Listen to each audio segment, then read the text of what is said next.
You almost had it. A little loose on fighting.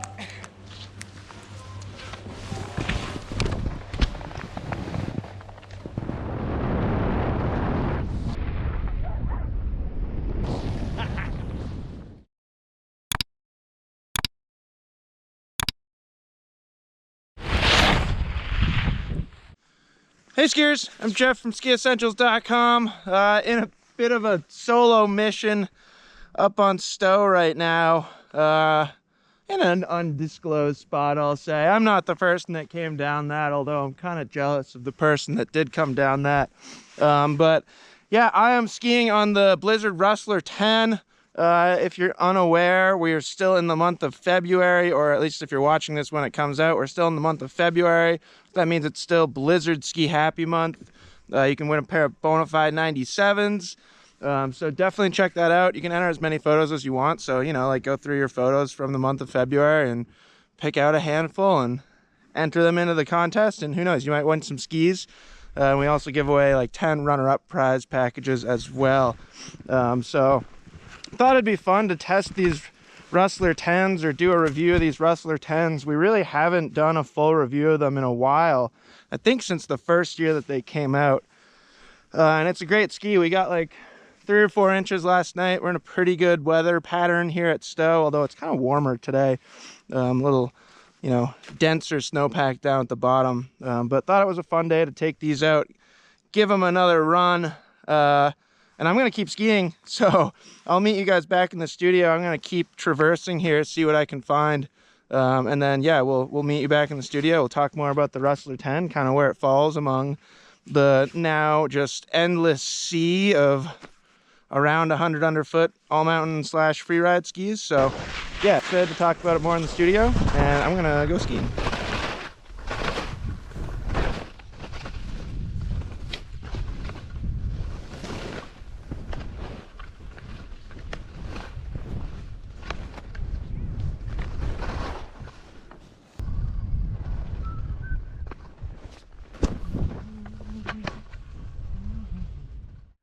Hey skiers, here we are back in the studio to talk more about the Blizzard Rustler 10. Great ski. As I was saying in the intro, it's been around for a while now. This is 2022 will be like the 4th season for the Rustler 10. But we haven't reviewed it since December of 2017. It has been in all of our ski tests since then.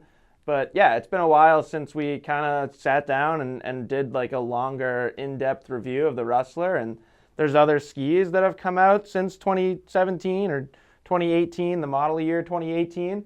So I thought it'd be fun to take another look at it. And as another quick reminder, definitely enter some photos in the SkiHappy Photo Contest and you could win a Bonafide 97.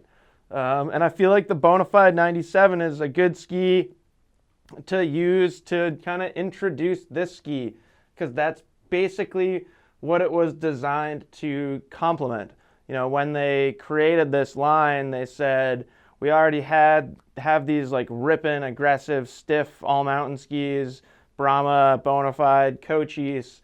Let's make something a little easier, a little bit more of a freeride mentality, a little bit more soft snow oriented, all that kind of stuff. And now we have the Rustler 9, the Rustler 10, and the Rustler 11. And yeah, they're great skis. So let's kind of take a look at what goes into this ski. We'll start with construction. Blizzard, I think, in my opinion, or this is something that I think about when I think about Blizzard, is really high quality construction. Their skis are made in Austria. They use really high-end materials. I feel like the finish quality is always really good. And these skis use carbon flip core DRT. So we get a wood core, but it is a lighter wood core than in skis like the Brahma and the Bonafide and stuff like that. There's actually a bunch of different materials kind of all laminated together to make up the wood core. I'm not going to list them all. I did list them all in the written portion of the article. So check that out if you're really curious about what those materials are, but it's kind of a mixture of some denser and some lighter materials to create the core and ultimately the flex pattern that they want and the overall feel. So yeah, multi-material wood core, we'll say. And then we get this partial metal laminate, which is pretty much the key to the Rustlers. Well, one of two major keys to the Rustlers, in my opinion. So full width underfoot, you know, we've talked about this plenty. There's other skis that have come out that we've kind of compared it to. Full width underfoot, and then the metal then tapers as it reaches the tip, as well as in the tail. Pretty similar shape to the metal in the tail and the tip. You know, it's not like we get like drastically longer metal in the tip than the tail. Something that's interesting, you know, we've talked about how, this is the Rustler 9 over here, we've talked about how that ski has longer metal. You know, the narrower skis have longer metal, more camber, less rocker. This is the 172 Rustler 10, this is the 180 Rustler 10, and it's actually interesting, it's going to be hard for you guys to see, but putting them next to each other, the metal in the 172 is a little shorter than the metal in the 180. So that was kind of fun for me to look at. I can't remember the last time I looked at multiple lengths of the Rustler 10, that's like right next to each other. So kind of cool to get a reminder like that, and kind of reminded me of like Vocal's tailored Titanal frame that they put on the new M6 Mantra, and how they're like, you know, using a specific amount of metal in each ski. And there's a similar concept going on here. We also get carbon in the tips and tails, which are mostly designed to just kind of reduce any chatters that you might get up here. You know, because the metal doesn't extend up into the tip, they didn't want it to be too chattery, too loose, or too floppy kind of. So some carbon up there in the tips, and that's basically it for construction. That wood core, that interesting wood core, then this partial metal laminate, and then the carbon in the tips and the tails. Now, shape is also really important in these Rustler 10s. You know, I said there was 2 keys. I think really the 2 keys are the partial metal and how that kind of corresponds to the camber and the rocker of the ski. So more or less, the rocker starts about where the metal ends. It's not exactly that spot, but it's really close. So here on the 172, the metal ends about there, the rocker starts about there. So we get a good amount of tip rocker, and the same is true in the tail of these skis. It does rise more, there is more splay in the tip, but the length of the rocker itself is pretty darn good. And then we get camber underfoot.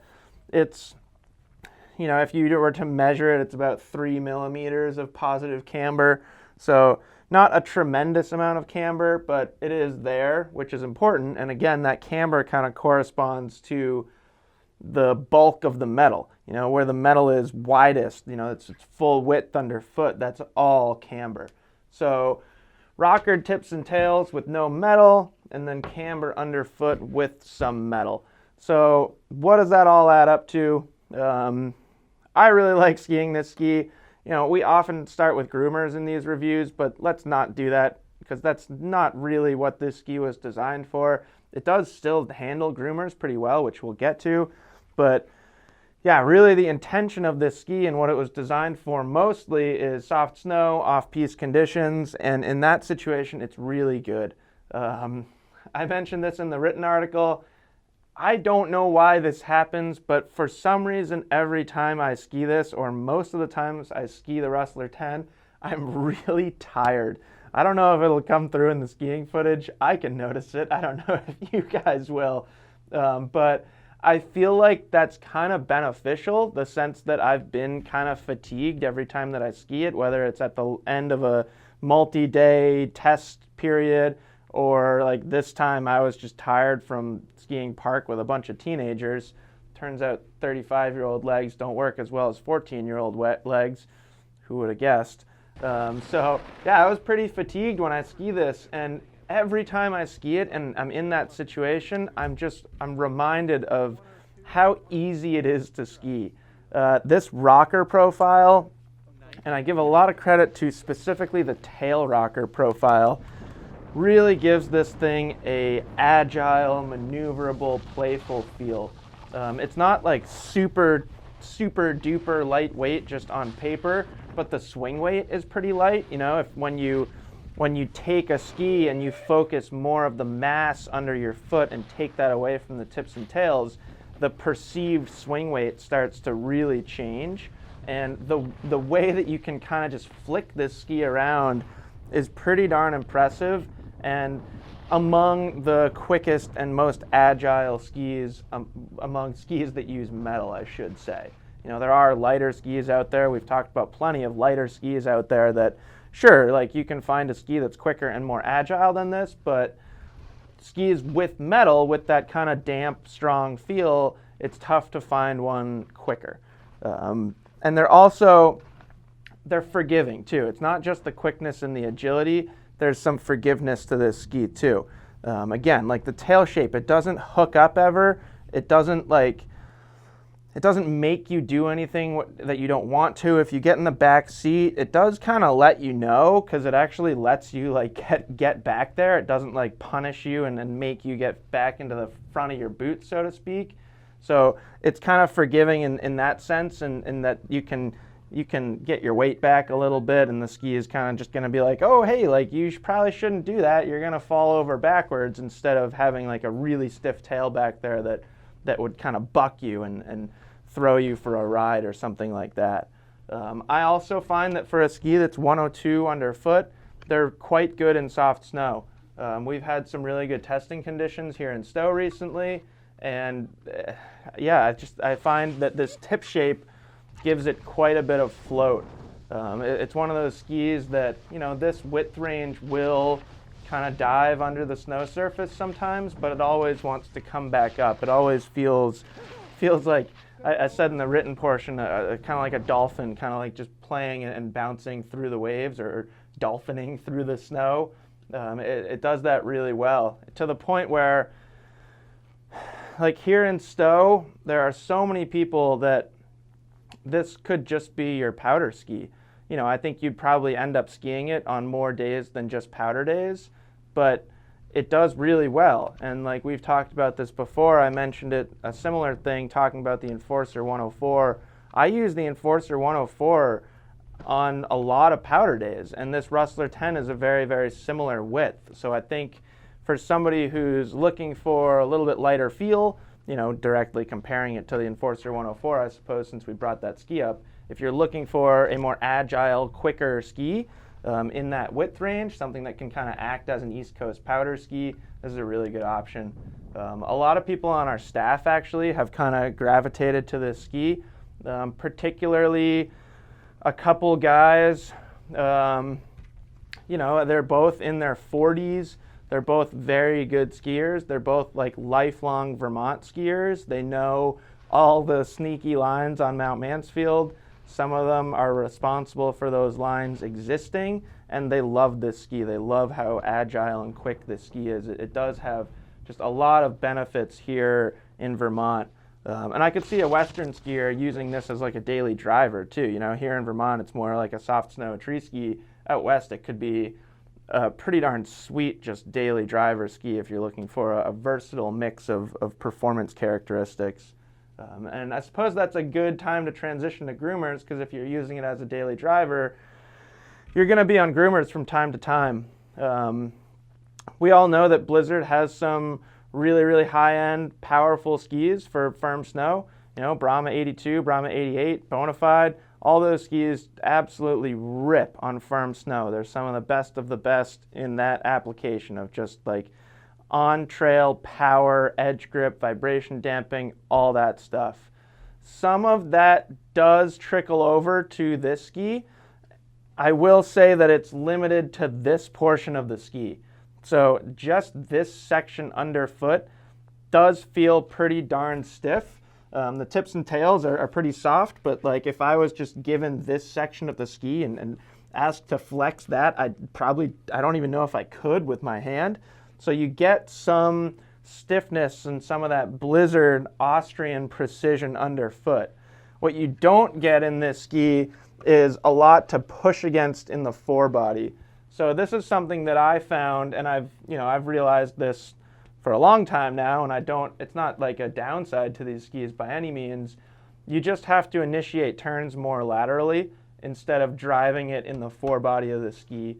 There were a couple moments skiing them yesterday. We had some softer snow conditions, and I was just linking carves, and I didn't quite all the way go over the handlebars, but there were a couple moments when I felt myself really kind of over flexing this portion of the ski, like it was really trenching into the snow and flexing more than I wanted it to, which kind of doesn't feel like the ski is going to fold, but it doesn't feel great. But then when you're just initiating turns laterally, like if you stay really balanced and centered on your skis, they make really good carving turns. I do think it's like, this is a good moment to say the carving performance of the Rustler 9 goes to a different level in the sense that because the metal extends further into the tip, you can kind of pressure the front of the ski more. But yeah, the Rustler 10 still does really good, for a ski that's 102 underfoot with this much tip and tail rocker with only partial metal. They still have a damp, strong feel underfoot. It's just, again, it comes down to that kind of how you're initiating your turn.